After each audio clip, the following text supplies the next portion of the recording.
Welcome to this episode of Intellectual Catholicism. Today I'm here to talk about my journey with the Dominicans. And I had to honestly convince myself that I wanted to talk about this journey because it's really personal. I learned a lot from it and I left on good terms. But there was a lot that I'd have to go into my heart and my emotions on when discussing such a journey.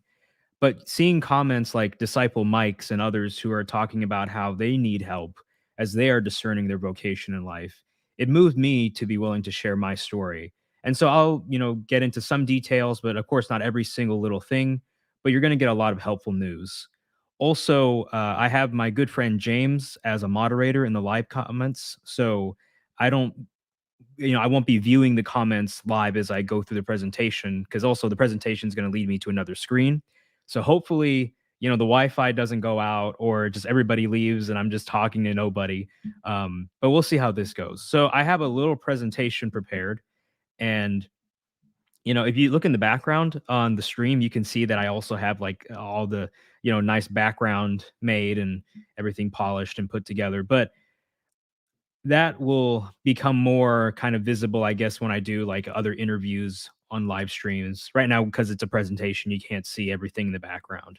But, it's really exciting to see a lot of the channel growing and becoming a lot better and sharper. And so I want to say thank you to all my patrons and everybody who's helped me on this journey.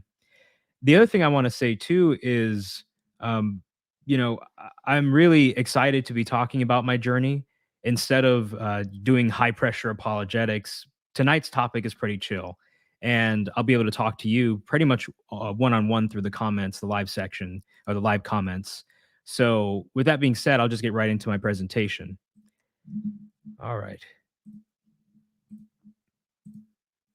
So, how I discerned out of religious life.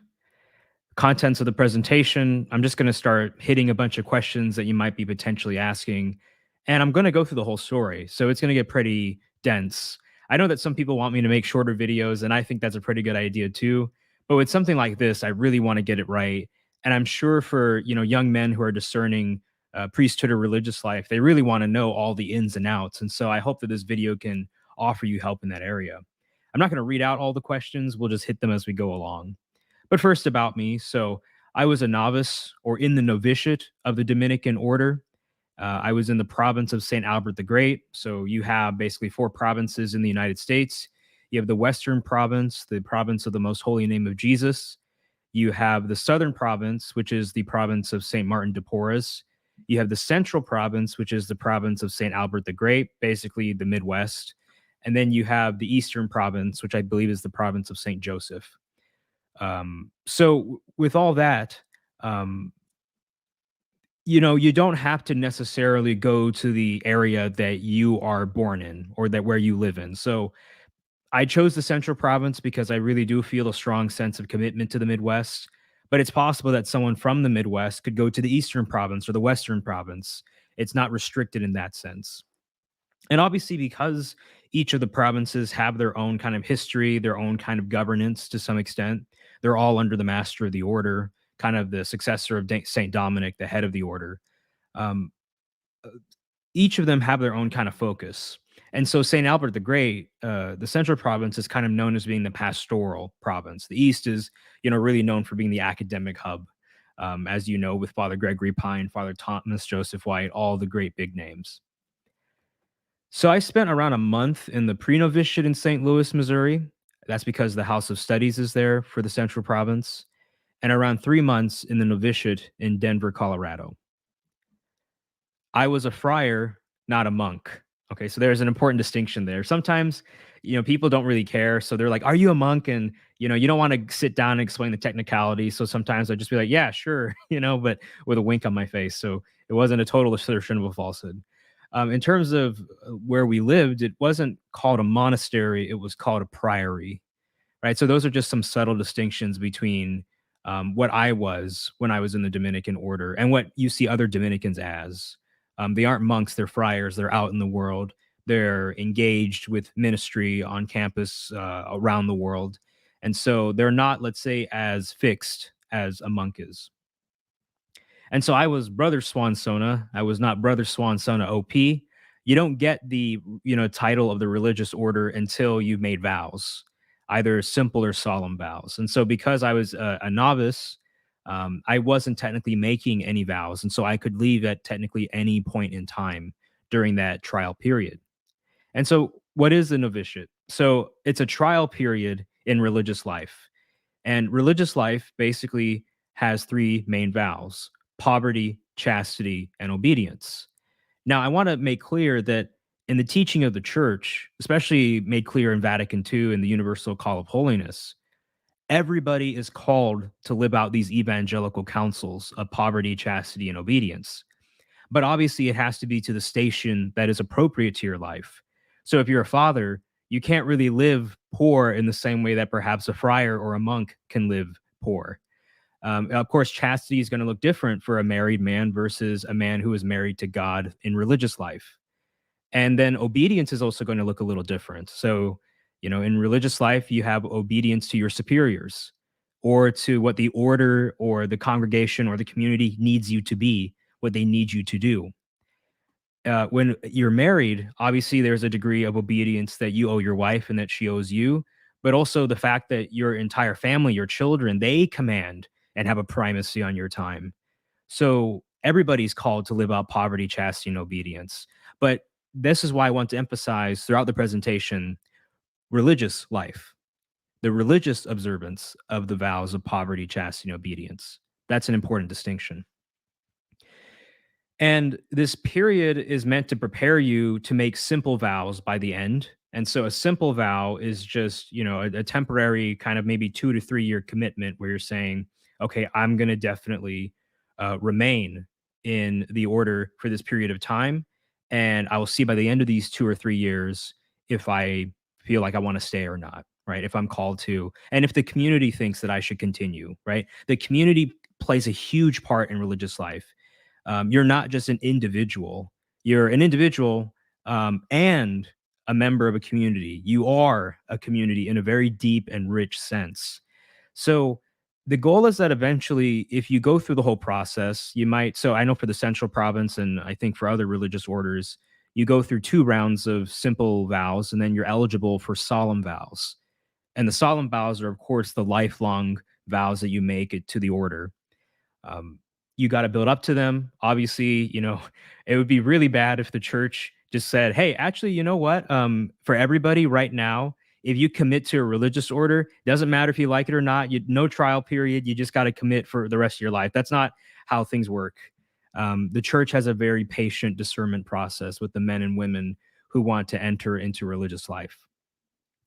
Now that this is to this, I want to recognize though that different religious orders and congregations have their own ways of doing things. So for women religious, it's much more rigorous. I think for on average, women religious have to go through a 2 year long novitiate, whereas for guys, I think it's typically just 1 year.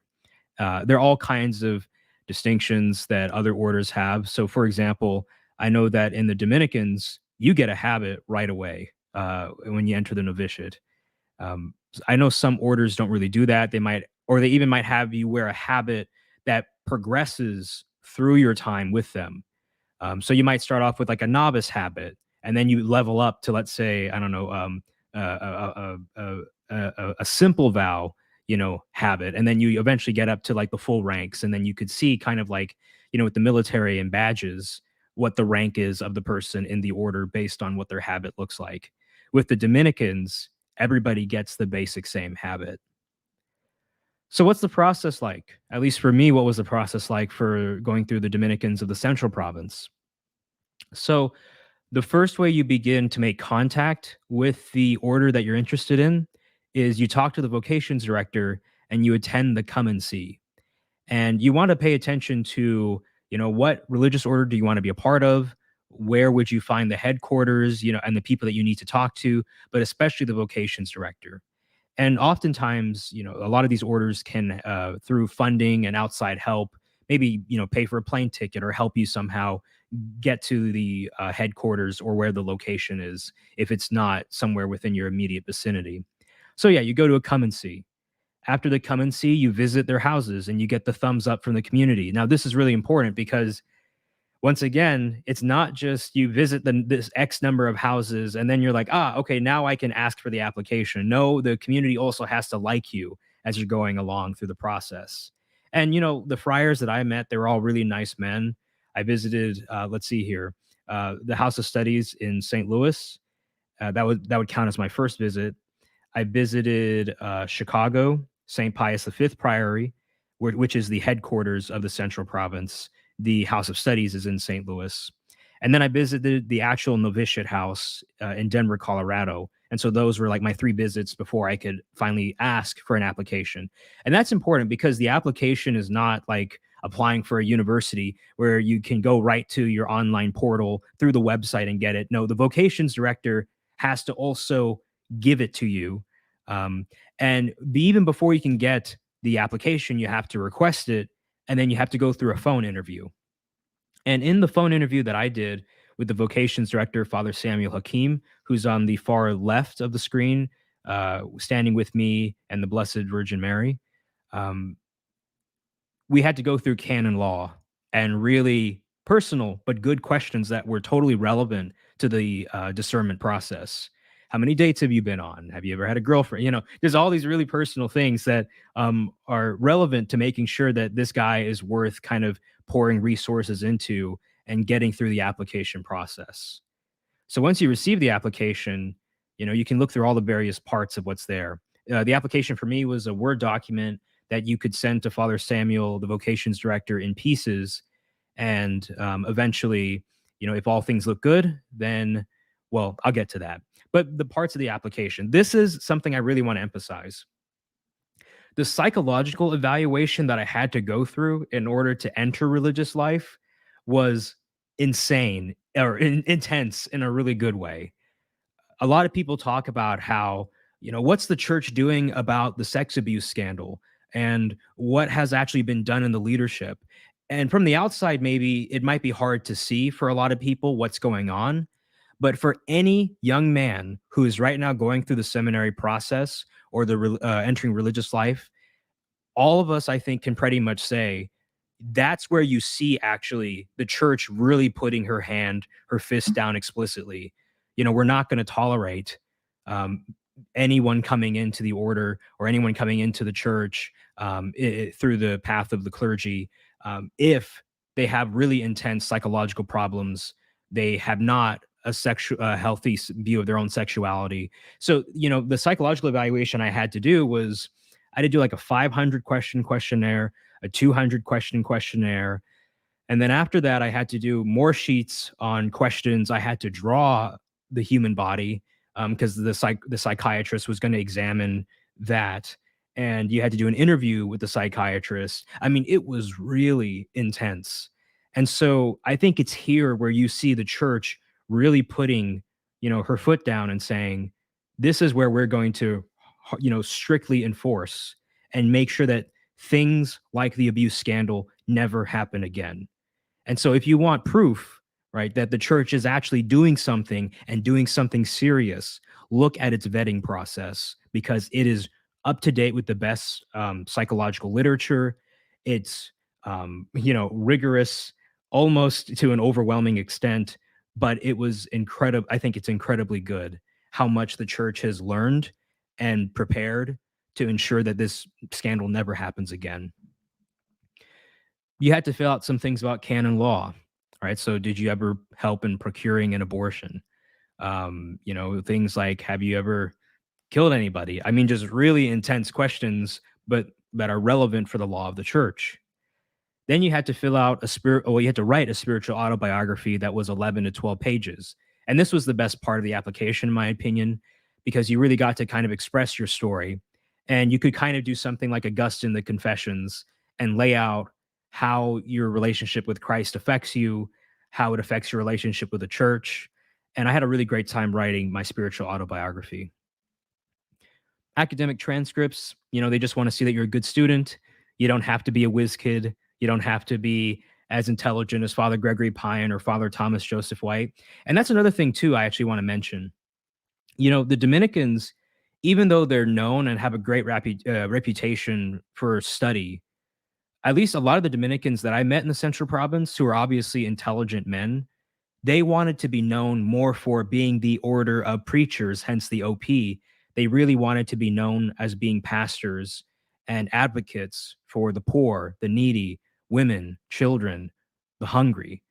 That's what they really, cherished. And so I would say too, just kind of maybe upfront, if you're going into the Dominican order just because it seems to be the academic, intelligent order, that's not the best reason to go in.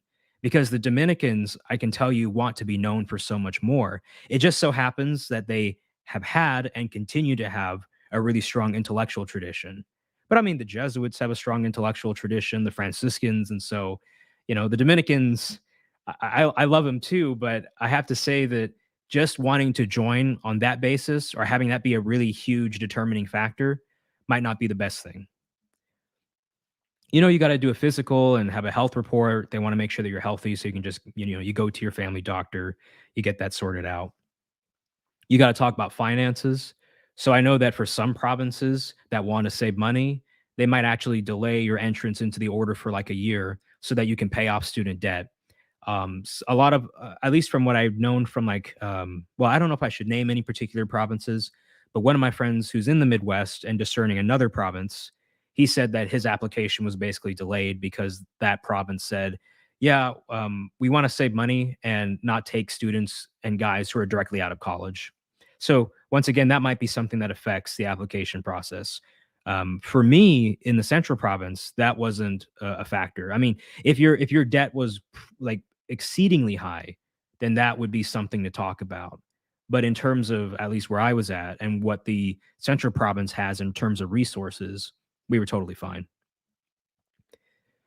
And then you have to have letters of recommendation. So they prefer that you have, priests, clergy, um, even just people who really know you well. And this was also a really nice part of the application to start having, really close friends and people who've known you, your own parish priest, your spiritual director, come in and put in a good word for you. Now, the final round is really interesting. So, you do all the things, you visit the house, you request the application, you pass the phone call interview, you receive the application, you finish the application, you pass the psychological evaluation. The very last step is going through the final round of interviews. And so I flew out to St. Pius V Priory in Chicago. And basically, I think it was like Friday night, I had like two rounds of interviews. And then Saturday, I had three rounds of interviews. And then after lunch, or by the lunchtime, the interviews were done. And then the council, or not the council, well, that sounds very formal, but it's technically fair. The brothers, if you will, who interviewed you, they go in a room and deliberate together. And during this time, Father Samuel said, yeah, Swan, just, kind of chill in the priory, and I'll call you when we've made a decision.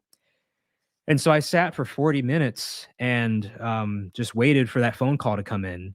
I went to the top, the very top, the rooftop of Pius V Priory and just chilled, looked over, I wish I had the picture here actually, because I did take a lot of pictures, but I had like a nice scenic overview of Chicago.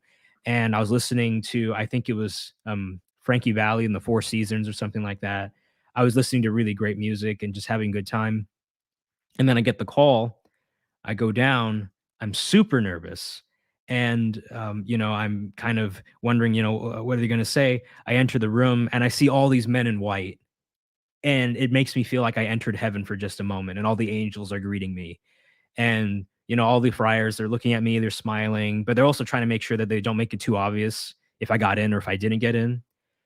And the interesting thing is that they can either say, we accept you into the novitiate, we are willing to have you come and live our life for a year. They could accept, or they could say, no, but come back, or no, but let's give it some time to work on these things and then we'll reconsider again. So it's not like you have to redo the whole application. It's just maybe you have some problems that you need to work on, but you seem like an overall great guy. Okay, maybe give it a year and then come back to this final round of interviews and we'll see how you're doing. Or it's just a flat out no, right? Which I think has happened sometimes, which is awkward, but it isn't terribly common. With that being said, I was, panting in a way. I was pretty, nervous. And Father Dave Wright, who is the novice master, that is to say, the friar, the priest who is looking over the novice brothers, who's kind of like our, I don't know, our sensei as we're going through the first year. Father Dave told me, Swan, it's okay, calm down. And they finally, Father Jimmy Marchanda, who is the provincial, that is to say, the head of this province, he said, you know, Swan, we really liked what you said in your interviews. We liked what you had to say in your autobiography. You seem like a great guy, and we'd love to admit you into the novitiate. And there was clapping. I almost cried. And, everybody shook hands and hugged each other. And if you look at the bottom left there, that picture of St. Thomas Aquinas talking to the Corpus Christi, um, that was me right after I was accepted. And, after that picture was taken, Father Dave, he pulled out measuring tape to measure me for my habit. So I kind of did feel like Cinderella at that moment. And it's funny because I didn't realize this, but I'm wearing right now the exact same outfit for the stream that I had when I was accepted into the order in the novitiate. So I don't know. I thought that was a pretty nice coincidence. I think it was about maybe like 10 minutes before the stream started. I had my outfit on. I was getting ready to go. And I was like, wait a minute. And I saw this picture and I was like, okay, there's something providential there. So what did we do during the pre novitiate?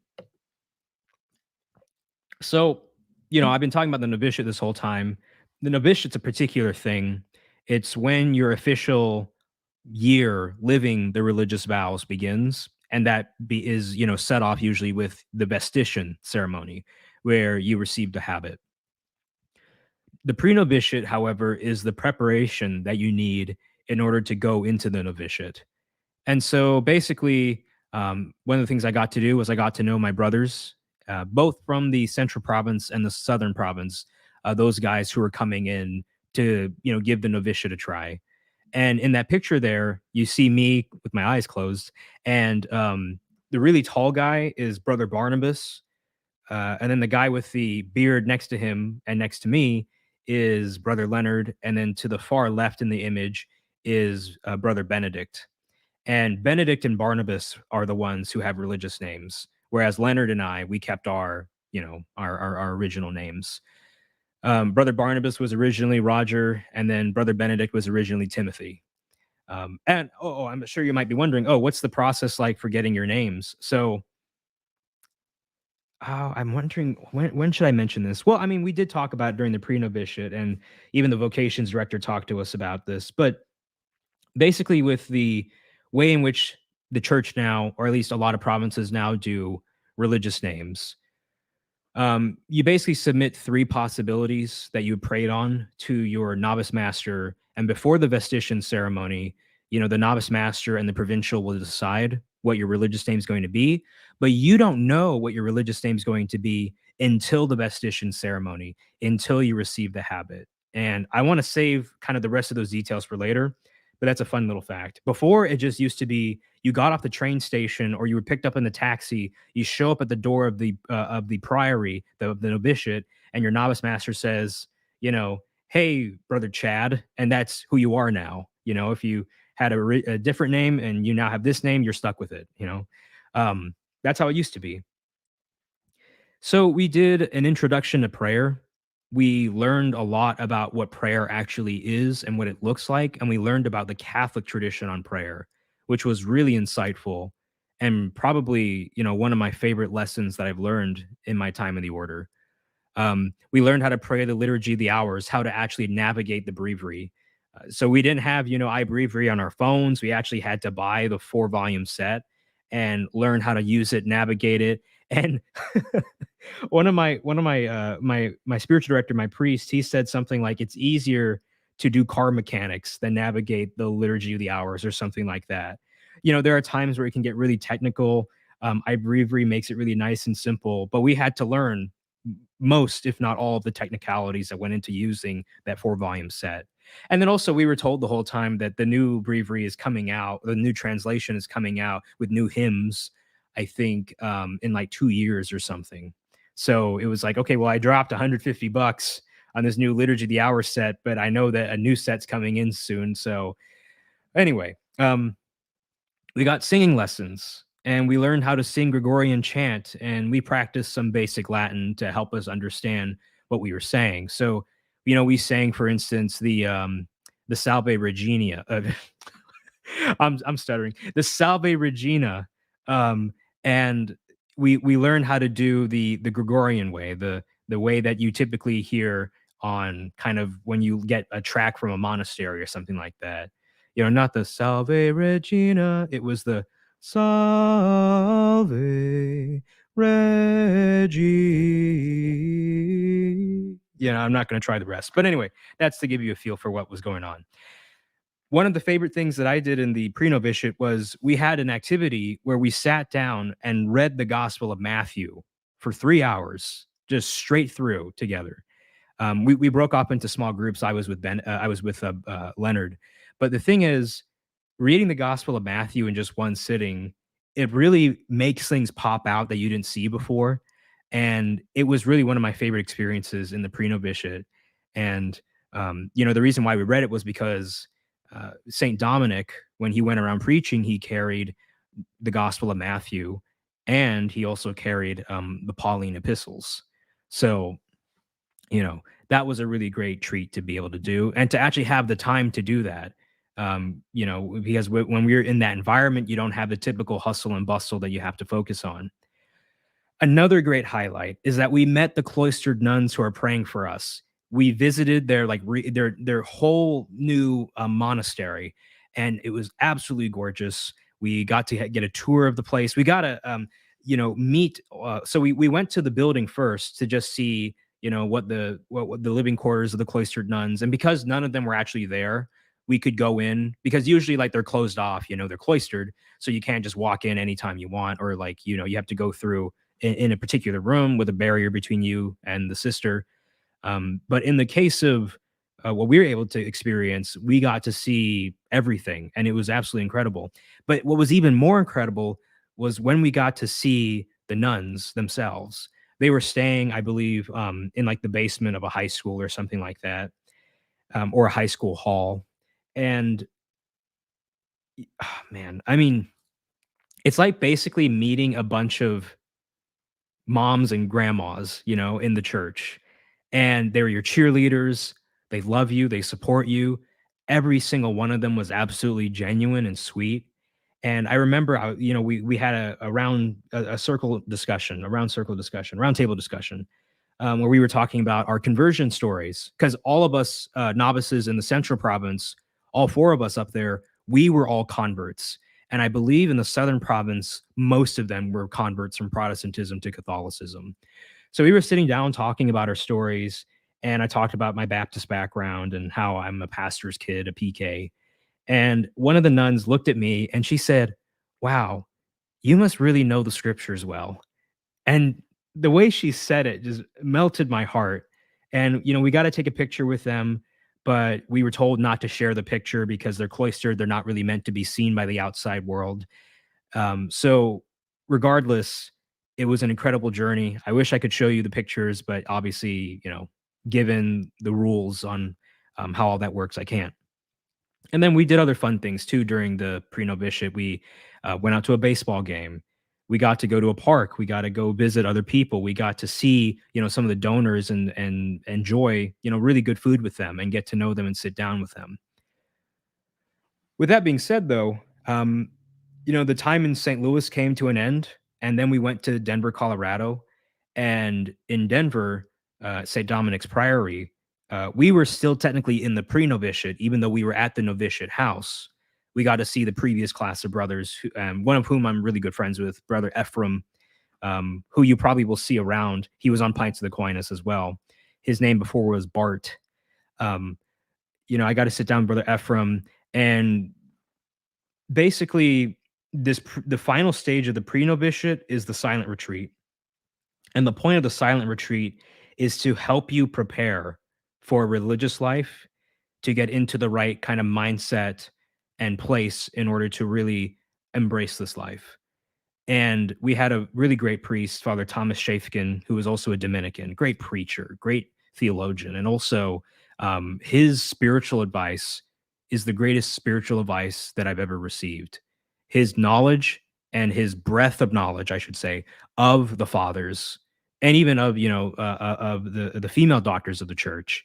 Incredible. His insights were second to none. And also he was in his 30s, which is also incredible given how much he knows. Um, yeah, the silent retreat was surprisingly, I don't know how to describe it, like purgatory. That's how it felt. Um, the priest warned us, Father Thomas, at the very start of this retreat. If you haven't done a silent retreat before, what's going to happen is in the silence, things that you thought you had dealt with, things that you thought that you had overcome are going to come up to the surface. A lot of the trash, a lot of the junk, a lot of the things that you thought you had done a really good job of handling, they're going to come up to the surface and you're going to have to face them.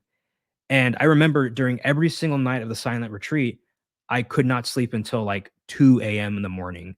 And then we woke up around maybe 8 a.m. So I didn't get a lot. Oh, I mean, got like 6 hours of sleep. That's pretty decent.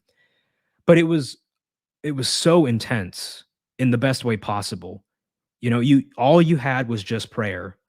And the priest, he said at the beginning of the retreat, like, I know some of you guys brought books to read. Don't read those books. The only book you are going to read on this retreat is the Bible. Okay. That's incredible. And then he said too, like, one time after we were finished eating lunch, we went to the gift shop because we were at the we were at the Mother Cabrini shrine for our retreat, and that's kind of the background image that I have there, the shrine itself and the whole campus. There's a gift shop basically right under our living quarters, and Father Thomas said, no, don't go to the gift shop.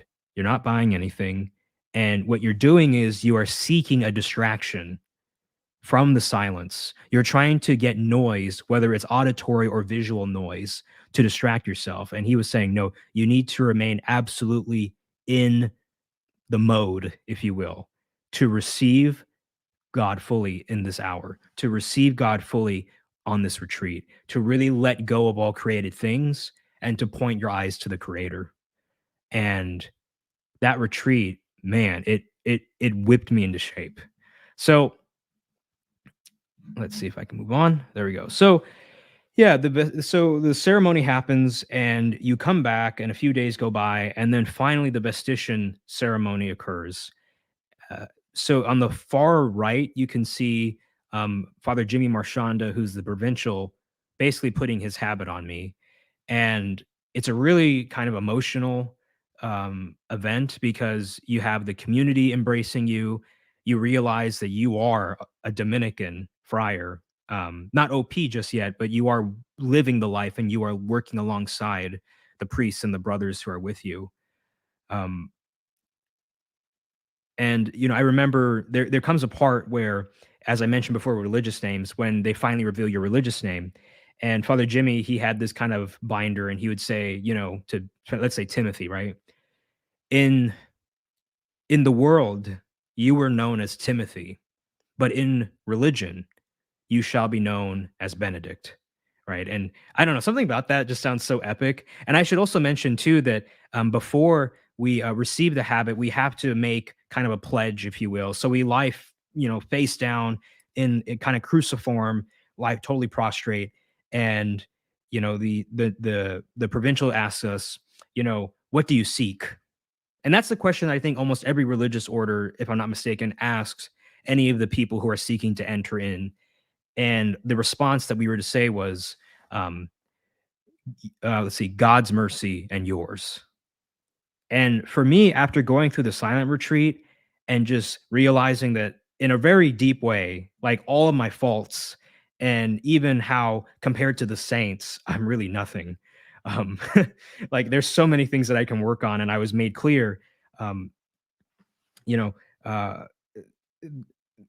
asking for mercy, that was the perfect way to begin this journey. And I want to say too, just really quick about the silent retreat, like one of the things that Father Thomas talked about was that, like, a lot of us think that we're good people because we're living in the outside world. We have our comfortable routines, the things we're familiar with. And he said that when you go through the silent retreat and when you go through religious life, you're going to start noticing, like, oh, like I'm really irritable, or I have a bad attitude, or I'm kind of mean. And you'll think, oh, it's religious life bringing this out of me, this artificial environment that I'm placed in. But no, actually, That's just religious life, cutting out all the distractions and bringing out what's actually inside of you. You don't have your comfortable routine and schedule anymore. You have the religious life, and that brings out a lot. And it actually allows you to be more transparent on how holy you actually are or are not. Um, in terms of the practicalities of the novitiate, we had a communal smartphone, at least the novice community did. The novices, we had our own part of the building. The senior community had their other part of the building. So, we had our communal smartphone, my brothers and I, and it was really funny because if, let's say, a brother wanted to call his mom on one day, but you needed the phone in order to navigate downtown, you would have to negotiate. We had a computer lab though, where we had 3 computers, but they're 4 brothers, right? So we had to kind of share with the senior community and with each other when we'd use the computer. And we had shared cars, right? So no one really had, strictly speaking, their own car. So, Father Dave, for example, really liked the Kia, and it was his car, but in principle, anyone could ask for it. And if it didn't conflict with anyone else's schedule, they could have it, right? So once again, communal ownership of all goods. That's one way in which poverty is manifested in the Dominican order. All things are shared in common. We prayed the liturgy of the hours 4 times a day, or in fact, I should say, yeah, we sung it 3 times a day. The only hour that we didn't sing was midday prayer. We just did it straight from the breviary. Um, and what was fun about this was we actually, in singing it, had to take turns. And I was so scared of singing, the Liturgy of the Hours, to sing the Psalms, but as time passed, I think I got better and better and more comfortable with it, but I still did have times where I was overthinking. We had mass every day. We went to adoration twice a week. We had all kinds of classes on liturgy of the hours, the biblical and historical justification of religious life, the life of Saint Dominic in the order, constitution of the order. We had a class on biblical studies, which was actually my favorite class, unsurprisingly. We had a sister lead us on a class on Ignatian spirituality. Bless her heart, Sister Peggy. I absolutely loved her class. Social boundaries. So we were constantly being given advice on how to interact with people, what are appropriate boundaries. So I want to also say, once again, if you want to know what is the church doing about the scandal, not only were we intensely vetted, but we took classes still, getting to know ourselves and about respecting personal boundaries. So, the church has taken the scandal incredibly seriously. You might not see it from the outside, but for somebody who's on the inside, you can see it. Um, we also learned about Vatican II and the 20th century popes, and it was here that we read, let's see, I think Vatican II's statement on religious life, consecrated life, and then Pope St. John Paul II's Vita Consecrata. And I would recommend absolutely to anyone who wants to study religious life, who is looking into it, to read Vita Consecrata. That is an incredible work, explaining, synthesizing, summarizing what the meaning of religious life is.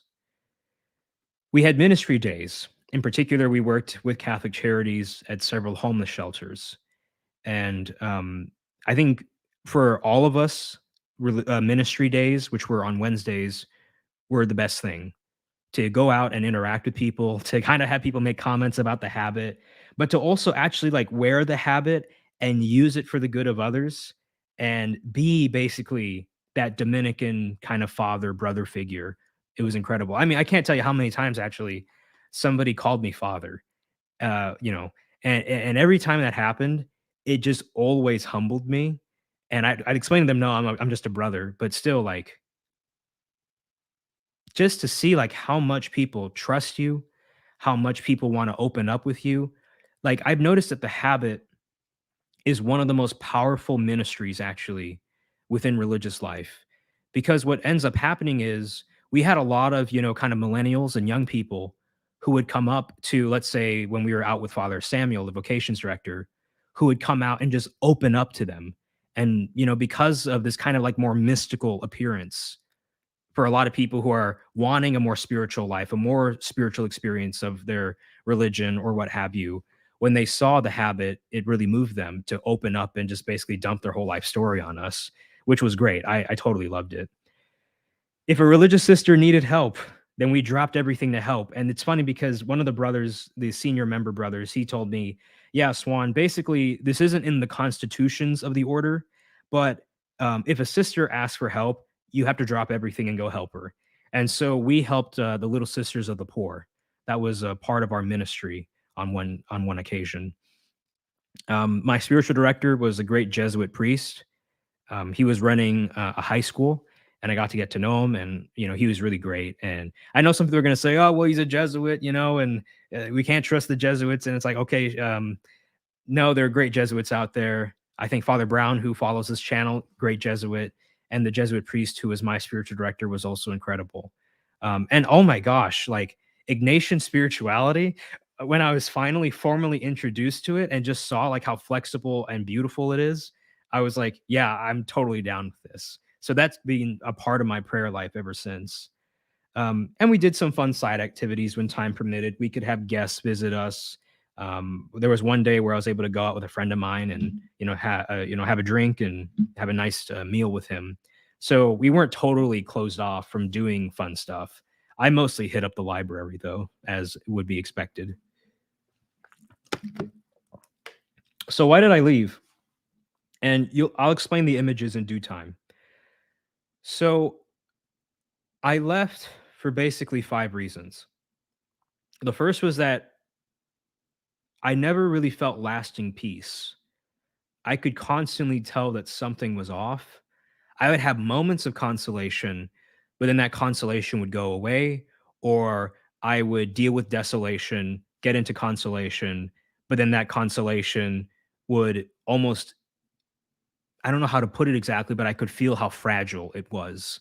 So that something deeply was not, I guess, jiving between me and this and religious life. The second thing is that I learned how to listen to my heart in prayer. For somebody who's very kind of intellect and mind oriented, the Dominicans were telling me, "Hey, Swan, no, no, no, work on your heart. You need to get in touch with your feelings." And this isn't, it's funny because usually, like guys, we don't usually talk about getting in touch with our feelings and our heart, but the order was saying we want you to be a complete man, and part of a complete Catholic masculinity is being in touch with your heart and your mind, knowing your feelings, and being able to communicate the language of emotions.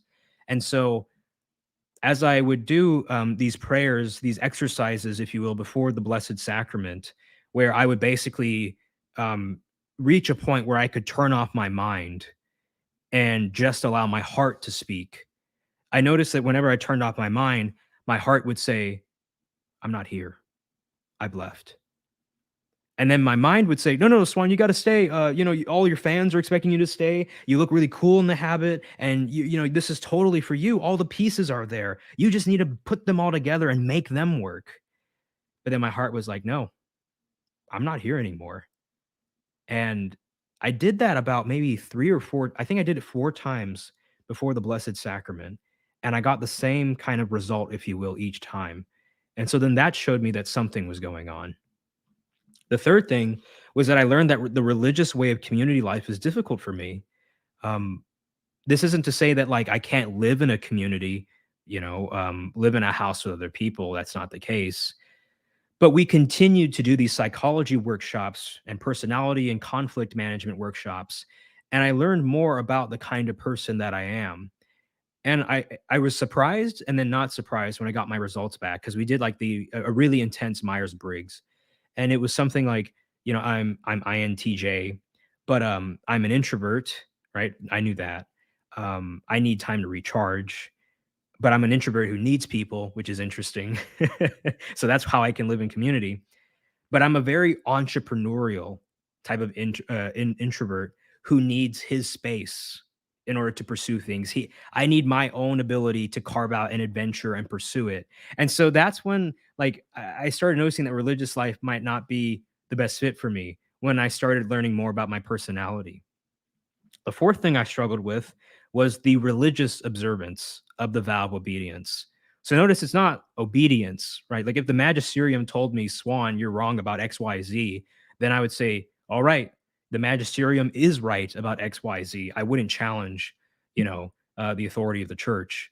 I totally accept it, But in terms of like the religious observance of the vow of obedience, I realized just how intense it actually is. So to give an example, Brother Benedict and I, we went out to a park one day. We sat down on a bench and we were talking, and we were going through like various scenarios. And this was when I was really struggling and trying to figure out if I'm going to stay or not because I just kept on noticing reasons one, two, three. And Brother Benedict asked me, Swan, what if the order said to you, we don't need another PhD in New Testament and biblical studies or another PhD in theology. We want you to go down to Puerto Rico, learn Spanish, and spend the rest of your life as a priest down in one parish in Puerto Rico. And the first thought that came to my head was, oh, well, I would try to have a YouTube channel on the side. I would try to make it fit my preferences. And then I realized, wait a minute, that kind of just gave it away. That there's something about the religious vow of obedience that I can't, I guess, that doesn't make me feel truly alive as a person. Um, and I'm not saying that that's the case for everybody, but I'm saying in particularly for me, I noticed that that was something difficult because I have a real sense that I'm called, a really deep sense that I'm called to some type of ministry, to be pastoral in a way, but to do it through, New Testament theology and to explore and to do all the research that I love doing on the channel and to be having a platform like this. But in religious life, that all hinges on if your superiors and if your community approves of it. And so, for example, let's say that you're saying, hey, I know I want to enter the order because I really love St. Thomas and I want to be a Thomist. And let's say the order says, hey, actually, we don't need you to get a PhD in Thomism. We need you to we need you to go instead and be a campus minister for the rest of your life, right? Which is actually a really great gig, but, or a really great, placement. Um, but you would have to accept if the order said no, then you have to say, all right, I submit.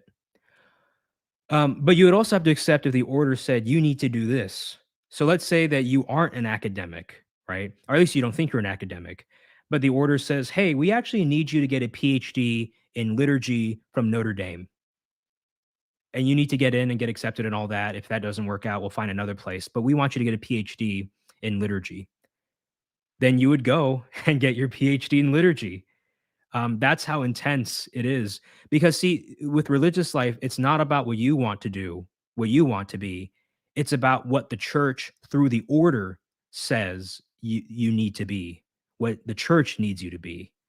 And so I just want to stress how important the vow of obedience actually is in religious life.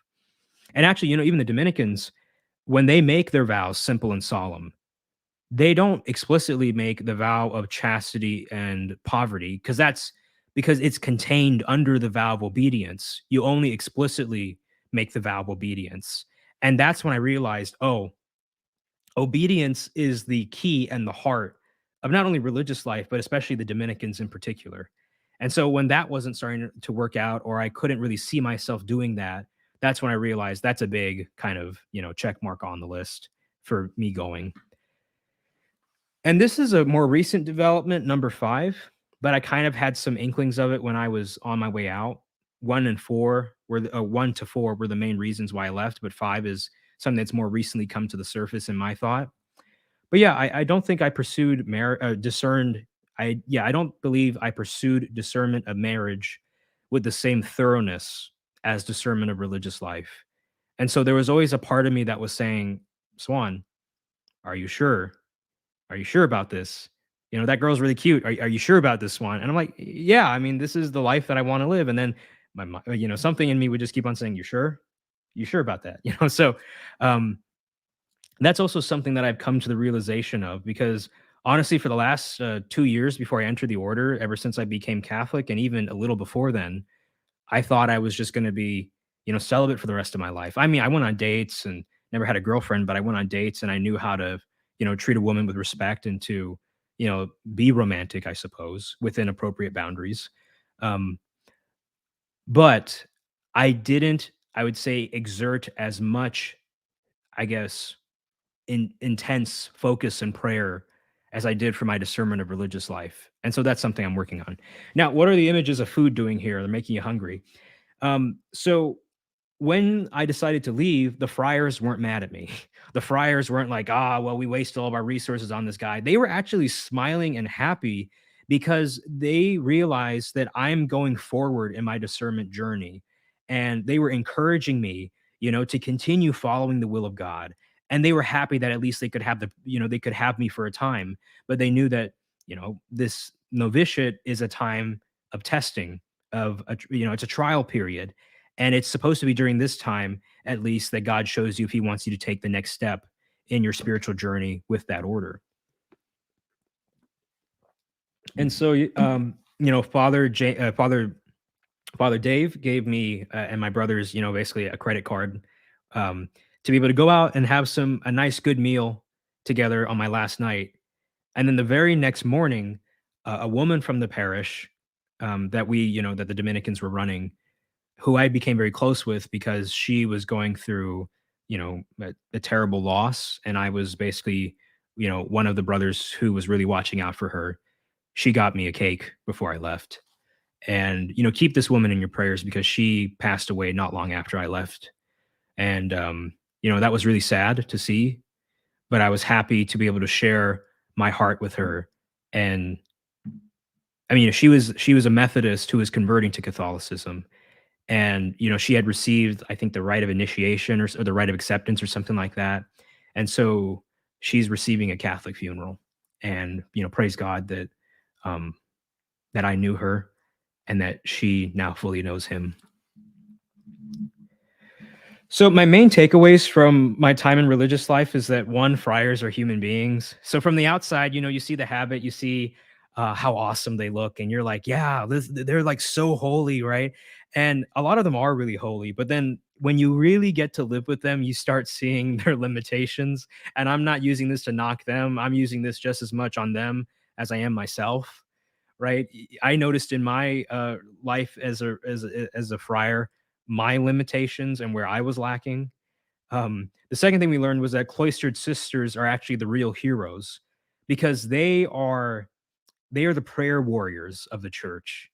They're the ones who, through their prayers, are holding everything together. And so I can't stress enough how important it is that we have these sisters praying for us. I noticed too that male religious life and the priesthood in general kind of reminded me of the military. And one of my friends who was in the Air Force, he told me, because he's right now in seminary, and he said, "Yeah, Swan, like I really like it here because it reminds me of my time in the Air Force." And I'm like, "That's great, That's not really my kind of way of living, but and it's kind of military in the way that you have to follow superiors, go through the procedures and all that." The other thing was that I witnessed Western spirituality and mysticism, and I noticed that it's not in competition with nor inferior to the Eastern tradition. A lot of people really, if you will, sleep on how deep and rich Western spirituality actually is. And when I saw it with the Dominicans and with other religious, I was like, wow, like how does the average parishioner not know about this?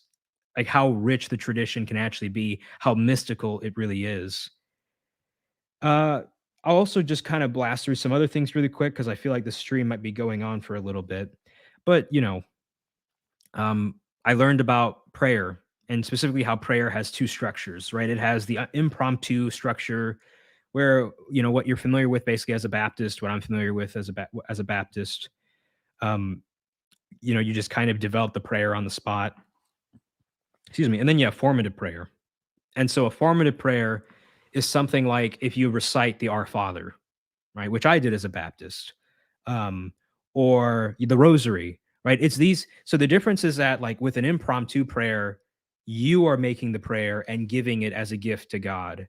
In formative prayer, a prayer is given to you, and it's supposed to help you be, in a way, passive to receive God, right? And formative prayer is really important because I think it shows us that it's not about you. I think sometimes when you do an impromptu prayer, this isn't intrinsic to it, but it sometimes happens. You're like, oh, is my prayer good enough? Blah, blah, blah, all that. Whereas with a formative prayer, it's, have I really given myself over to something else? At first, that something else is this form and structure of the prayer. 10 Hail Marys, Glory be, Fatima prayer, Our Father, right? Um, and then eventually what it's supposed to do is as you give yourself over to something outside of yourself, then God comes in and he pulls you in fully to him as the final other to which the prayer is ordered. The other thing too is that prayer is not yoga, right? So prayer is not about did I get the result I wanted? Did I feel the love right when I did the prayer? No.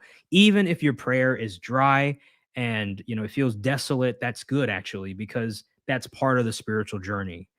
It's about did I become small before the infinite God, my Father? That's the test of a good prayer. Did I become small before the infinite God, my Father? If you are able to say yes in some way, somehow, like for example, even if you feel kind of like dry, you feel burdened, you're like, okay, I did the prayer, I stayed for the holy hour, even though I didn't feel anything. You became small. You put yourself second. That's the measure of a successful prayer. I think it was Saint Jose Maria Escriva who said, the church has a treasury of practices for you to do, of devotions that you can, practice. But pick one or two that really work for you.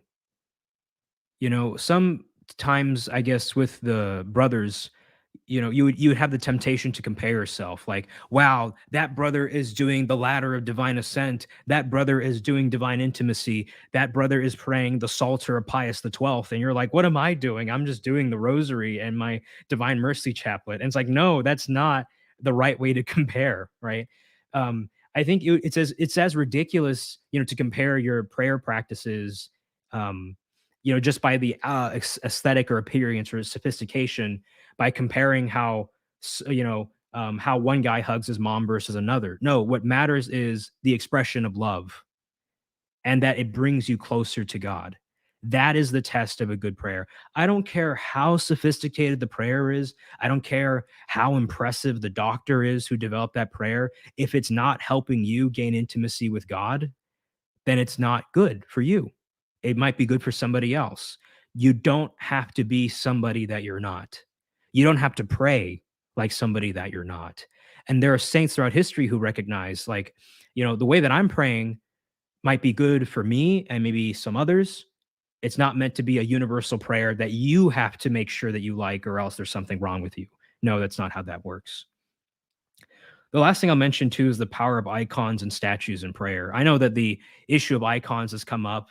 I'm not really going to comment on it at this time, but I will comment on how religious life helped me see the power of icons and statues.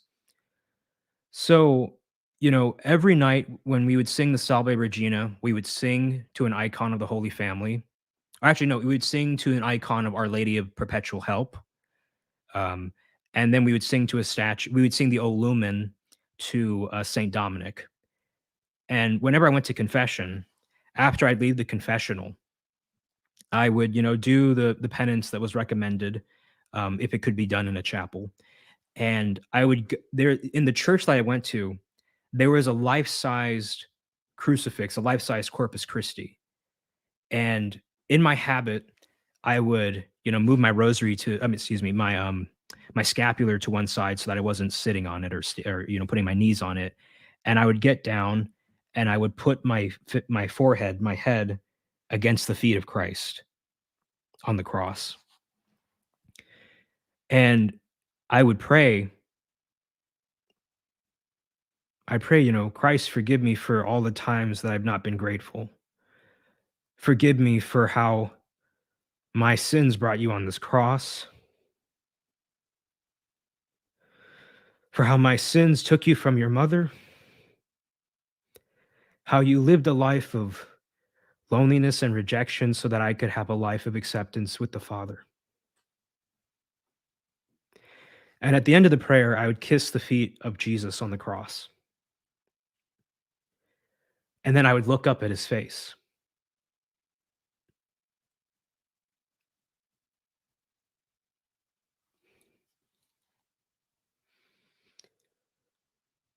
And that was one of my favorite prayers. And obviously the image that I saw, the cross that I saw was not, you know, literally Jesus himself, but to have that image there to help direct my spirit to that higher reality, or to what it must have been like to be on the cross, to imagine how Christ's final gentle breath was enough to wipe away my sins. I really think Nicaea 2 got it right. There's something about icons and statues that takes you to a whole different dimension. And,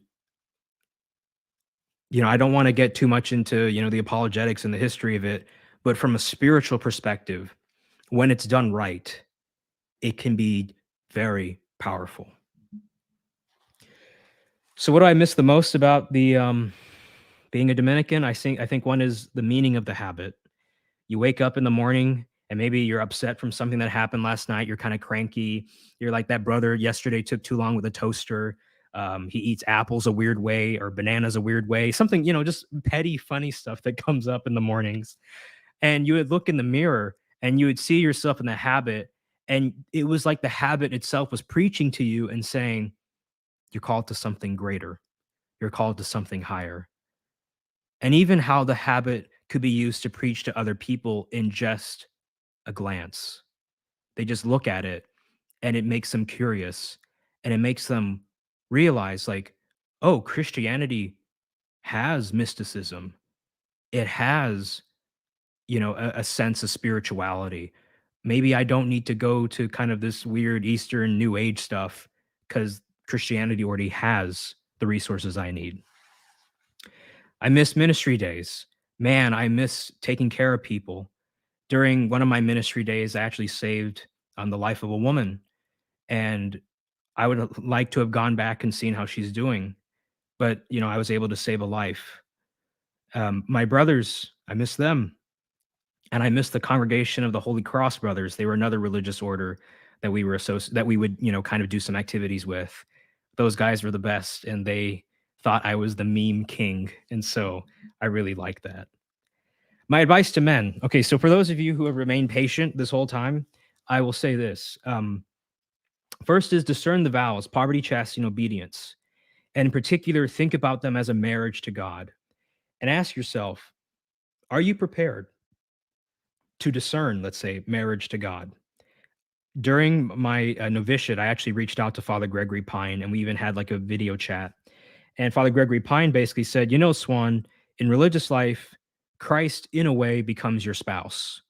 So, we know him as Lord, as maybe elder brother, but in religious life, there's a really unique way in which you are comprehensively united to him. And that's important because, some people don't like the idea of talking about marrying God and all that. But I mean, Christ, right, is married to the church and we are the church. So therefore, Christ is married to us. That's not weird, right? Um, but marriage, as we understand it as Catholics, is a comprehensive union, right? And in the natural office of marriage, that will include, right, obviously, the procreation and the unitive end and the formation of a family, right? Obviously, with God, that's not how that works. Um, but there is the supernatural marriage that we can experience by being comprehensively united and consecrated to God. The second thing is, don't enter religious life because it's the objectively higher calling. So you might be wondering, like, what do you mean by objectively higher calling? So I mean Council of Trent and the Church Fathers throughout history have discussed how celibacy, the perpetual virginal state, is higher than marriage. And what they mean by that is not like, oh, marriage really stinks compared to religious life or something like that.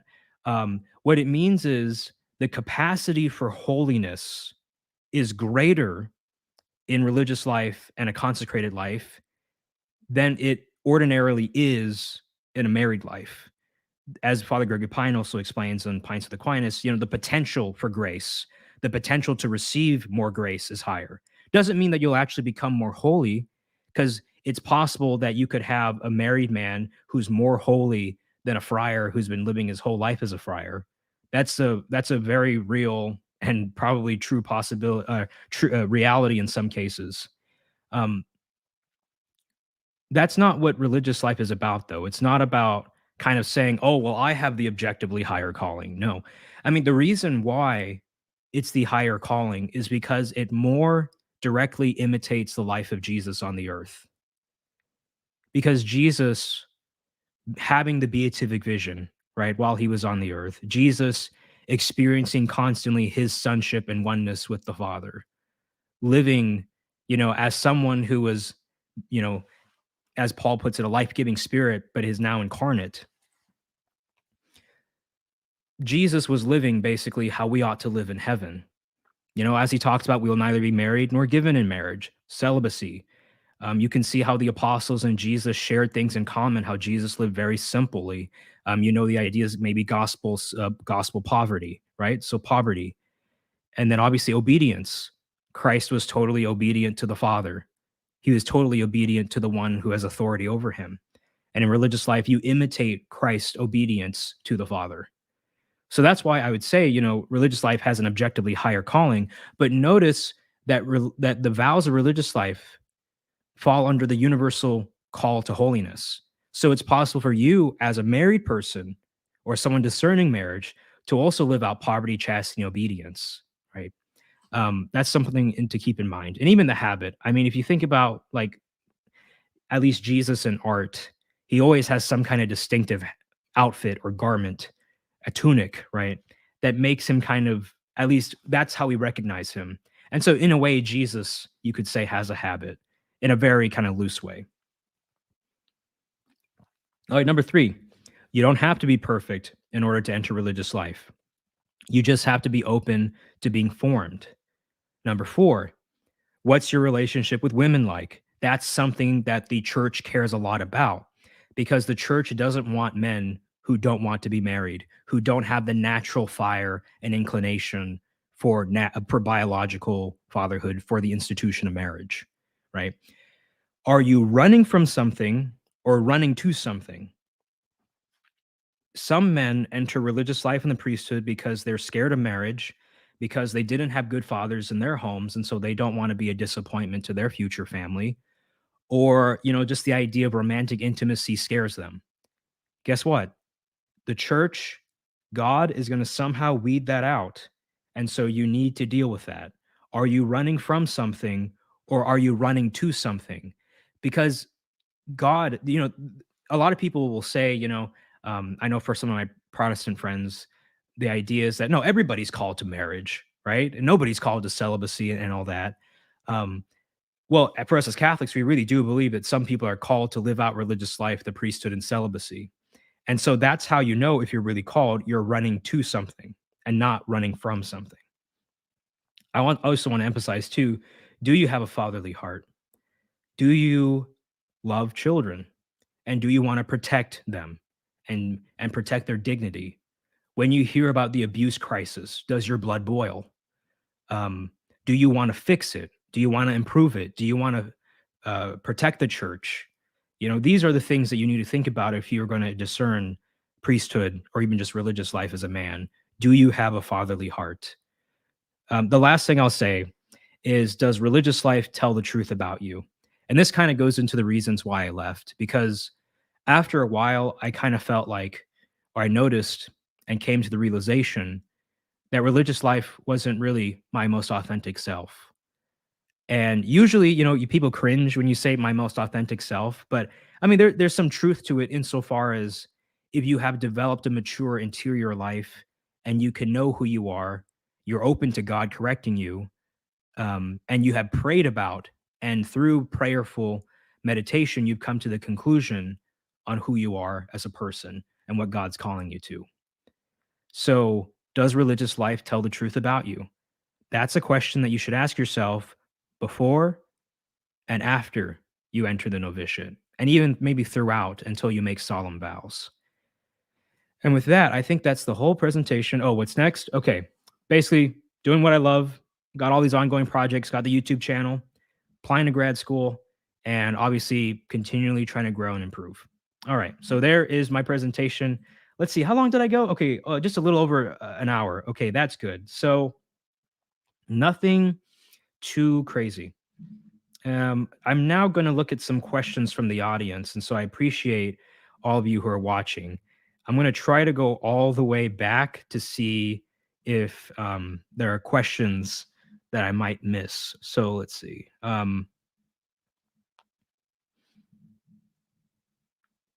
Yeah. So did Swan get the possibility of a name change? Yes, I did. And the names that I actually that I was thinking about were Agatho, because of Pope Agatho, Eliakim, and I think the third one was Moses. Um, but I realized that I didn't feel any strong interior reason to get a religious name. I just thought it was cool. And I'm like, that's kind of lame, actually. Like, I need something more substantial. Whereas my other brothers, they were like praying intensely and they felt really drawn, to a religious name. But I didn't feel particularly drawn. I just thought it was a cool thing. Okay. MK Vine asks, Swan, what's the difference between the Dominican and Benedictine orders? So I think the main thing you're going to want to look at are the constitutions and what they're known for. Um, I think maybe even governance might be slightly different. You're going to see a lot of commonalities. But obviously, honestly, I don't want to comment too much on the Benedictines because I don't know a ton about them. Um, I can only maybe comment really well on the Dominicans. So that's all I'll say there. But I know they have their own constitutions, their own way of doing things, different habit, and all that. Yeah, and then Desmond Hutchinson said, "That is good to hear. The church is so strict here." And I think he's talking about in terms of the vetting process and actually sustaining men who have a healthy psychological outlook and aren't going to harm, whoever in the church. I think that's a great thing. And and I should say this too, when I was discerning the diocesan priesthood, every retreat that we did, we would talk about the scandal and we would talk about how we are never going to let that happen again. Every single retreat, every single thing, whatever, we were so aware of how bad the scandal was. And the church from the bottom up is where it's doing a lot of the work to fix what happened. All right, let's see. Swan needs to make a Gregorian album chant album ASAP. Nah, I don't know if I'm that good. My brother Benedict, brother Benedict was a singer. He was in the men's choir at Notre Dame, and he was incredible. Let's see. Swan, you should do a video explaining slash navigating the physical breviary, LOL. The funny thing about that is ever since I've come back, I've just gone back to iBreviary because, you know, I like simplicity, right? And so because I'm not, let's say, in a religious community and having to do that extra mile, if you will, I like just having it on my phone. Let's see. Um, Trying to find another question. Oh, so intellectual Catholicism. Why is hallelujah not a mod here? So the reason, I mean, there's not a reason why, right? I think I replied to hallelujah on one of her comments on a community post, and I was like, "Hey, would you like to be a moderator on my channel?" And um, you know, no response, but that's okay because things get lost on YouTube. But no, if Hallelujah would like to be a moderator, I'd love to have her on the team as well. She's really good at what she does. Let's see. Oh yeah, and then I want to highlight here Patrick, who's a lay Dominican. Uh, Hi Swan, I'm a professed member of the Dominican laity here in Indonesia. So basically, now I have an OP at the end of my name, and that's true because if you are a solemnly professed lay Dominican, you can also have the OP at the end of your name. Gavin Kerr, who I've had on this channel, in his book Aquinas' Way to God, I think his author name is Gavin Kerr OP. So you can do that. Um, the first time I heard your arguments for the papacy, I was like, Dominicans. Yeah, I appreciate that. That's really sweet. Um, let's see. The catechumen says, I love Susan's transparency. Oh, that's so funny. Well, I think you meant Swan, but I appreciate unless there's a Susan in the chat. But yeah, I'm trying to be as transparent as possible. Um, let's see. Patrick also says, I'm actually a little sad when you didn't find your vocation in the order of preachers because you're so intelligent, but I'm happy now that you can be doing your ministry here on the internet. Yeah, I mean, I'll say two things here really quick. The first is it's weird because all of the pieces were there for me to, I thought all the pieces were there for me to be a Dominican friar. But ultimately, let's say the material was there, but the form wasn't there. And when I was in the order, actually living the life, I just never got the consolation, the reassurance that I needed. Um, or at least um, it wasn't the kind that was going to sustain me and make the novitiate ultimately the experience that, it should be for someone who's continuing on in that life. So I think, I discerned well. And at this point, because of how things worked out, I think it was honestly God who was like, I brought you here for a time. Now I'm bringing you out. There was actually a saint who entered into a religious order, and she, I don't know if it's Faustina or someone like that, but there's a story about this saint. Father James Dominic, I think, told me the story. There was this saint who approached her mother superior and said, I had this vision from Christ, and it was a genuine vision of Christ saying, I want you to do this penance, XYZ. And the mother superior said, no, like, I'm not going to let you do those penances. That's crazy. And the sister, the saint, she was really distraught. She walked out into the hallway outside of the mother's office, and she saw Jesus appear to her again.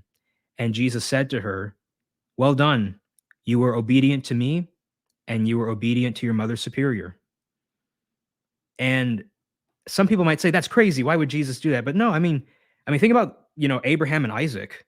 Um, God will lead you to a place for a time. He'll want you to learn certain things, and then he leads you out. And I think that's basically what happened with my experience in religious life.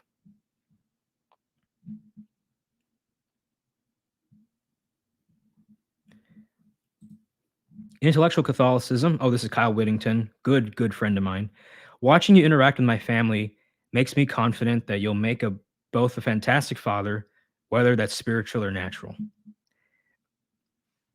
That's very sweet, Kyle. I really appreciate that. Um, let's see if I can find another question. Okay, here's a fun one. A little off topic, but that's fine. And I love how the person's name is Peter. Hey, Swan, this is off topic, and I don't even know if this is live, but I'm looking for a commentary on Matthew. Any suggestions? I'm Catholic. Yeah, so surprisingly enough, I'm trying to think about like good Catholic commentaries. So I know that the latest edition of the Jerome Biblical Commentary, the one with the foreword from Pope Francis, I think that one came out in 2022. That one's really good. Ian Boxall from Catholic University of America contributed to that one. Um, D.A. Carson's Expositor's Bible Commentary is up there as among one of my favorites. R.T. Francis is also really good. W.D. Davies and Dale Allison's International Critical Commentary on Matthew is by far my favorite Matthew commentary of all time. And then I actually recently got a commentary that came out last year by Walter Wilson. So I've been keeping up to date with Matthean commentaries. But those are some that you might want to look at. Okay. Let's see if I can find anybody. Ethan Engel says, you are the meme, Lord Swan. Good thing you kept it lowercase L, right? But yes, I appreciate it. Swan's I guess this is something that I'm known for. Oh, this is a good question by Tim W. Does Protestantism have anything close to consecrated life? And the answer is yes, they do. So Pope St. John Paul II in, I think it's Vita Consecrata, or it's in Vita Consecrata. He talks about just throughout the history of the church, and even in the Protestant tradition, how there have been nuns and orders and consecrated men and women. So there is in Protestantism something like consecrated life. I should also mention too that I know plenty of Protestants actually who have consecrated themselves as virgins, basically, without a bishop, but in the Baptist tradition, or at least in the non-denominational group, where they say, if you ask them, you've been single your whole life, who are you married to? and they'll tell you, I'm married to Jesus. There are Protestants who live a celibate life, and it can be very beautiful. So that's something to point out as well. Gabriel N asked the question, that's where I get stuck.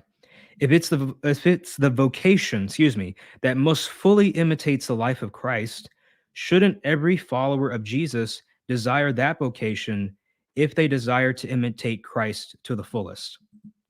So I would say that let's begin with the kind of antecedent. If they desire to imitate Christ to the fullest, right? Obviously, there's a limit to how far we can imitate Christ in this life. Okay, not all of us are called to be martyrs, as Paul talks about. Some of us are called to be teachers. Some of us, excuse me, are given the gift of prophecy. Some of us have different gifts to contribute to the church. Christ obviously had all of these gifts as teacher and prophet, and even he was the martyr, if you will. But God, in his divine providence, and if you think about Paul talking about how the church is Christ's body, how each of us have different parts to play, God has desired that he would give us certain graces and give us certain gifts and give us certain callings. So, yes, the religious life fully imitates the life of Christ to the full extent that we can here on earth. But what God wants you to be is absolutely holy. And the thing is, religious life might not make you absolutely holy, um, if it's not your calling.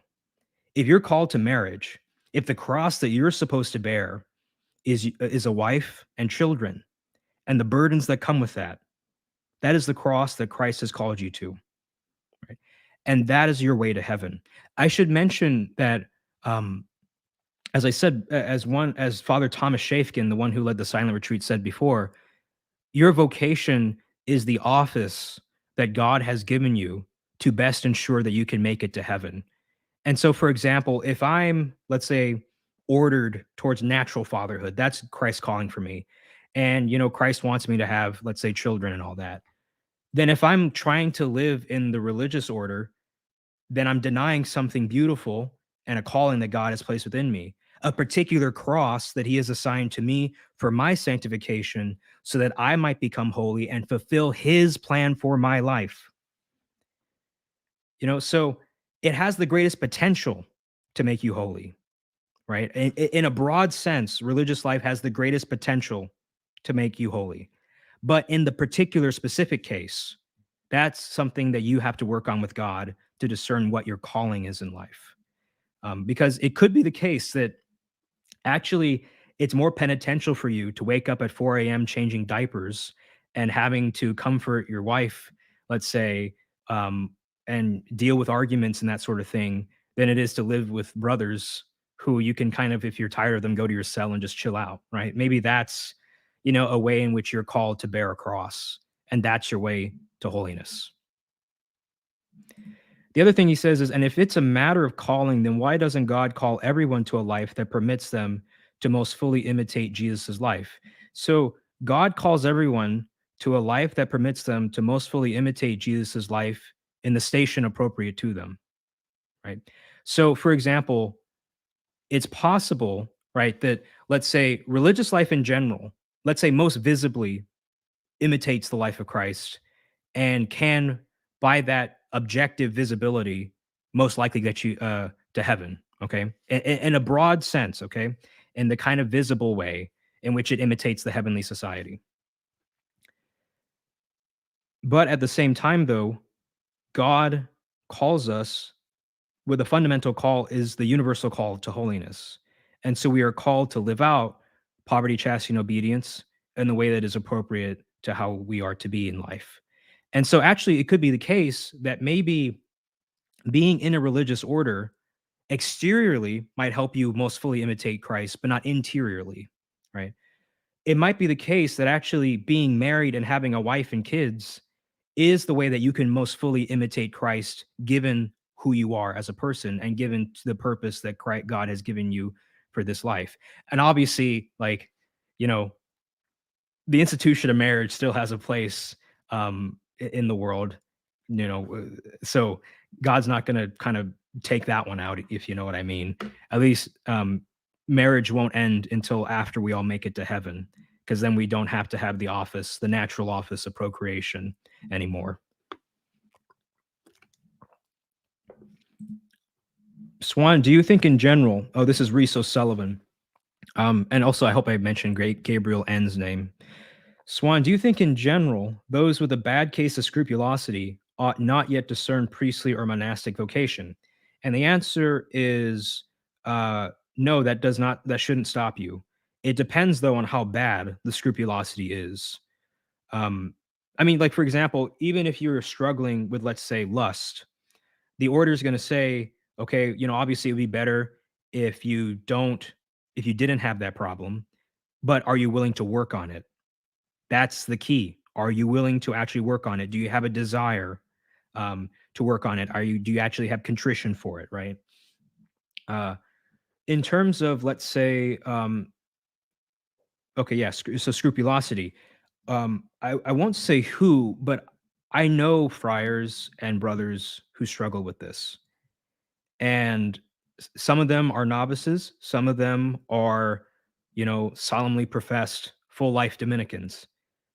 And the thing is, what makes them all able to continue in religious life is that they're willing to work on it. They are willing to let go. And so my question to you would actually be then, in response, do you think that the priestly or monastic vocation could be what helps you in a way surrender to God?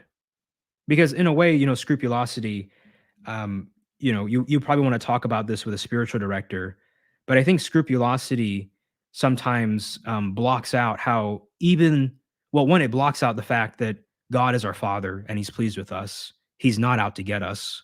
That is so important to know. God is not out here to get us.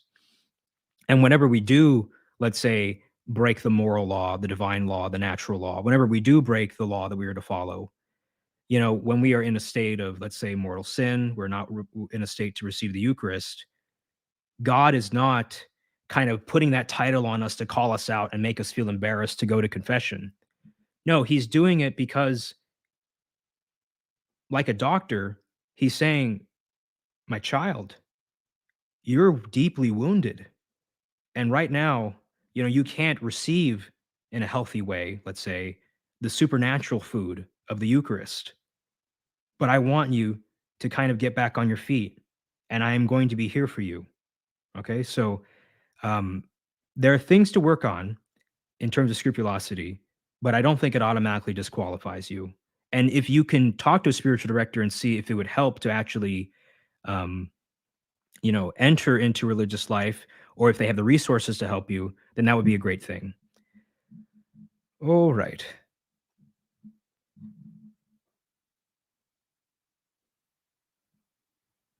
Oh, and Reese O'Sullivan mentions another good point too, which is my confessor, for example, advised that since I have a very bad case of scrupulosity, I live for some time with the Cistercians. Religious communities will, for a time, temporarily accept, lay people to live among them and to also discern in that way.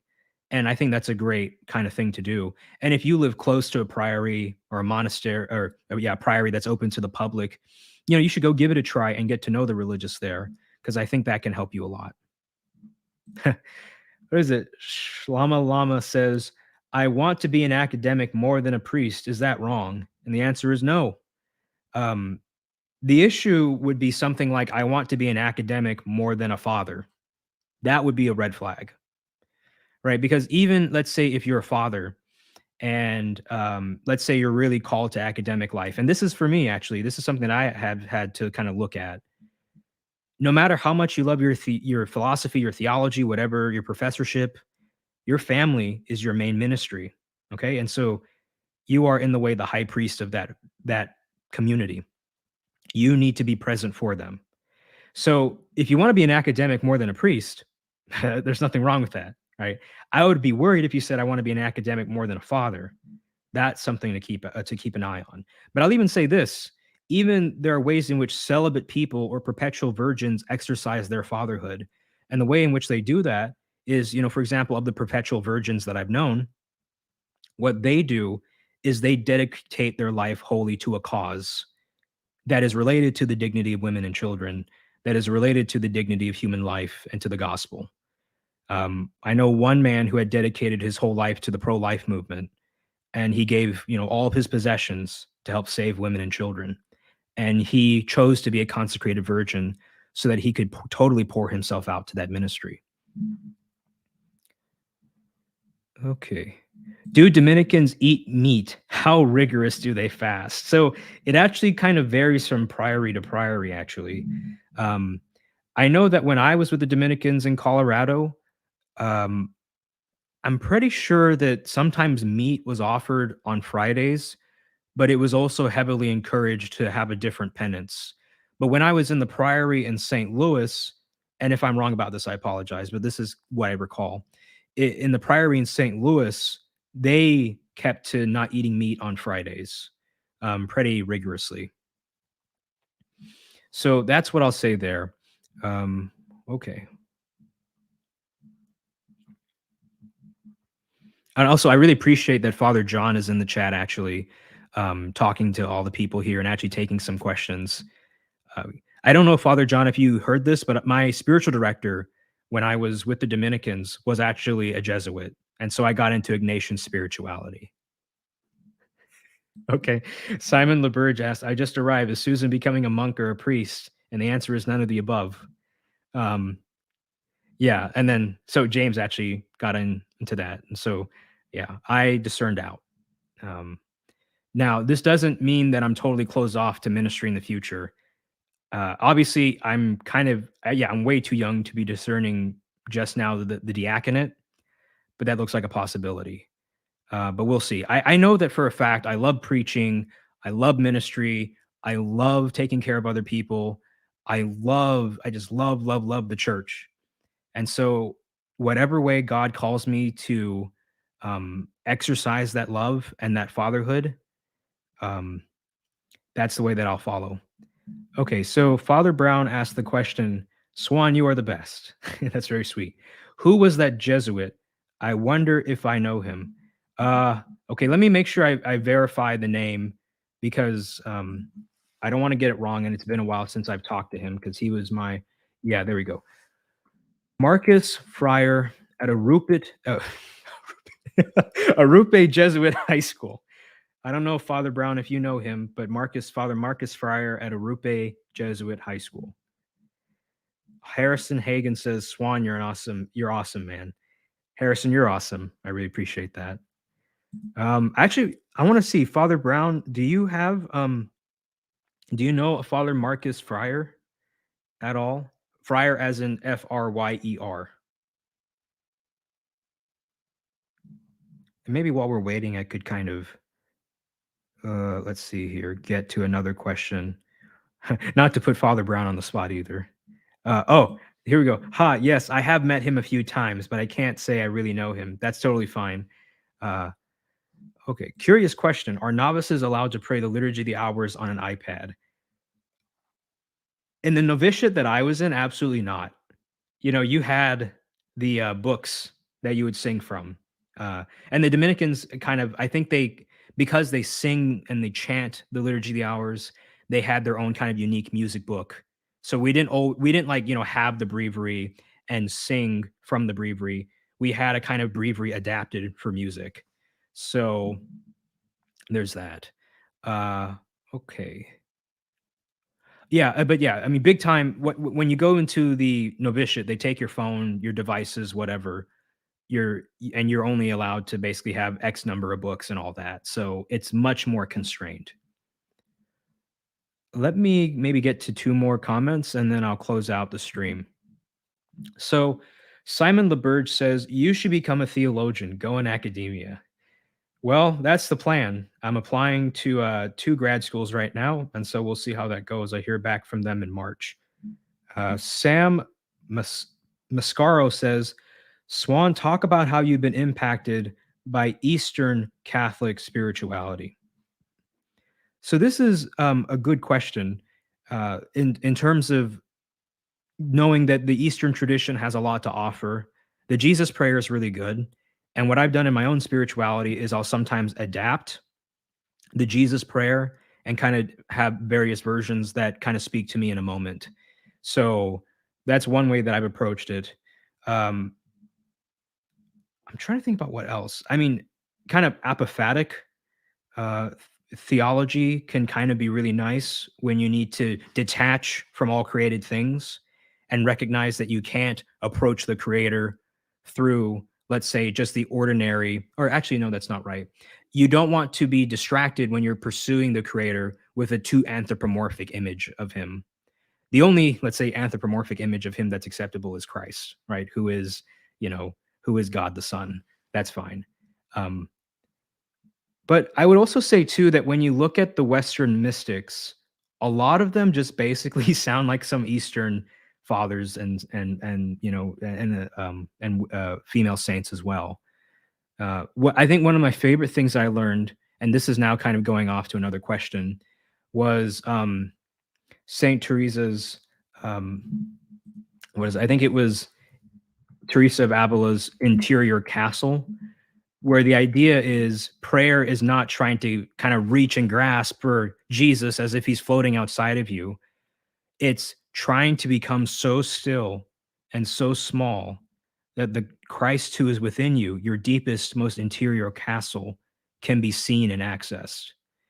Because it's a recognition, right, that because we are sons and daughters of God, Christ is not this exterior reality that's floating outside and we need to constantly win him over. No, he's already made his home in us. And the problem for us as Christians is when we think we need to go run out and get him, when he's already run, found us, and is living within us. We are, and especially the Eucharist is a great witness of this. He already lives in us substantially. Okay. TBO Jal says, is there any alcohol allowed in religious life? The answer is yes. I think it might depend on, well, I mean, obviously for the Blessed Sacrament, the accidents of the wine remain. Um, but for us in the order, it was basically be prudent about when you drink. And for us as novices in particular, let's say uh how do I put it? We had to go to the novice master and get permission from him if it wasn't a Saturday or something like that to drink alcohol because he really didn't want us to be acting like idiots. Another consideration or question: how much should the consideration of varying degrees or of capacity for heavenly rewards influence discernment for one's vocation over or against another? For example, see Parable of the Yields. Yeah, I was gonna say in the previous answer too, but it left me thinking about the parable of the talents, which I think is the parable of the yields, if I'm not mistaken. That's just a different name for it. Because if you notice, like God, the master, he gives each of the servants different starting amounts, but expects the same result from all of them, which is just to increase what they were initially given. One servant was given, you know, however many number of coins. One was given less. The one that messed up big time was given even less. The one who messed up big time didn't do anything with his wealth. The other two did something with it. And obviously, you could maybe think even of how not everyone's called to be pope, which in a way, you're the vicar of Christ. There's an even more kind of intimate way, I suppose, in a sense, in which that imitates Christ, right? His authority. But obviously, not everyone's called to be pope because, there's a sense in which it's appropriate that only one should have the office, given the monarchical construction of the church, given the fact that our kingdom is a monarchy, given the fact that we need one principle of unity. Um, and the same is true with marriage, right? It's appropriate that some of us are called to marriage because, somebody, we need to have kids. That's a fact of human existence. And there's a good thing about celibacy too. There's a good thing about consecrated life, right? So some of us are called. Each of these callings are beautiful, but there are different, um, each of these callings are different.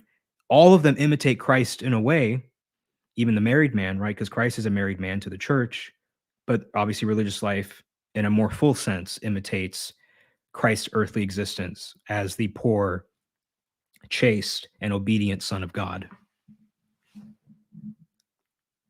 Okay, and I think, let's see, just a lot of kind comments from people. Old Ben can help you with the rooftop Koreans. Praying for your continued spiritual growth and wisdom, brother. I know that God will continue to do great things through you. Thank you. Simon LeBurge, awesome. You're doing a great job, Swan. God bless you and your family. I love the Jesus prayer too. More contemplative, switching off the rational part of the brain. Oh, I will say too that with the Jesus prayer, what was it? Sister oh, now she's mother. The one who Natalia, I think it is, who's been on Pints with Aquinas. She'll talk about too how when you pray the Jesus prayer, you're actually supposed to control your breathing and be careful about it though, because obviously, you know, you want to make sure you get good, keep up a good pace. I even also use breathing in prayer to help kind of get a good tempo and slow down. Let's see, Slim S. McGill or Slims McGill, as an Eastern Orthodox guy who spent time at Eastern Orthodox monasteries discerning a monastic calling. I can say I relate to basically all of your findings of what communal life is like. Hey, I appreciate that. And also got, really happy to see some Orthodox brothers and sisters here. Okay, this is the absolute last question from MK Vine because he said Swan. Okay, so he says, Swan, what will be your specialty in grad school?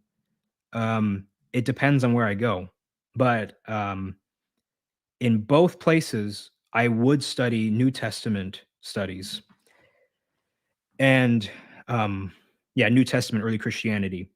Although one of the schools would also have a dual degree where I could get a master's in philosophy and do my New Testament studies, master's as well. Um, and so right now I'm really battling between these two schools because they're really awesome. I have really strong reasons to go to both of them. I'm going to wait and see though what the results are come March and, who's going to kind of make it the easiest for me to not have to dig so deep into my pocket. Well, that's all the time I have for tonight. Thank you for staying tuned. Wow, I think we had like 85, 90 people at the peak, and then we still have 65, 66 people. Well, God bless everybody for coming out, and I hope that this episode was able to help you. Um, and also, today's my birthday, so this was my own kind of present to myself and to you. So I really appreciate everything that you guys had said. And honestly, like, if you have any questions, please, you can email me at icatholicism@gmail.com. But I'd also say you should go check out a spiritual director or talk to, somebody in religious life. That's the best help that you can get. And actually, I think I will close the interview then by having Father John, our fellow religious, have the last word. Well, God bless all of you.